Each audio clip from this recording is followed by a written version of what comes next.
My name's David Nortcote-Wright. I work for the Somerset Wildlife Trust and we're standing in one of their 72 reserves around Somerset. This one's called Bickham Wood. The Blackdown Hills are very wet and they have a fairly unique geology where you've got this sand laying on top of clay. The rainfall's quite high and you get a lot of springs along the line of the clay and the sand.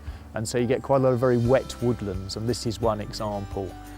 It's all ancient semi-natural woodland, which basically means scientifically we can prove it's been here since 1600, but woods that have been here since 1600 are part of the original wild wood that covered the whole of Britain.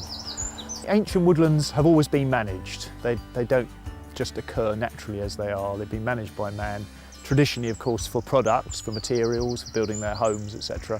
But nowadays, particularly a site like this that's owned by Wildlife Trust, we manage it primarily for its wildlife. So we have to thin the woodland to reduce the canopy level. The high canopy of the trees, 30, 40 feet up, casts dense shade if it's able to close over completely, which inhibits the growth of everything else. So you take out those up to 30% every 20 years or so to let light in. Then the understory layer, hazel, maple, etc., the shrubs underneath can get sufficient light so they can thrive and support wildlife.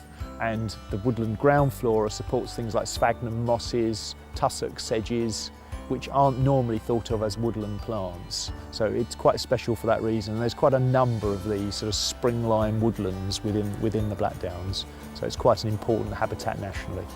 If you want to visit the wood, it's open access. You don't have to be a member, but it is very wet, so wear wellies. If you're just an ordinary family, I would recommend just walking along the lane, to be honest. You get a really nice view of the wood, you can hear all the birds and everything, and you don't have to tog up in wet weather gear.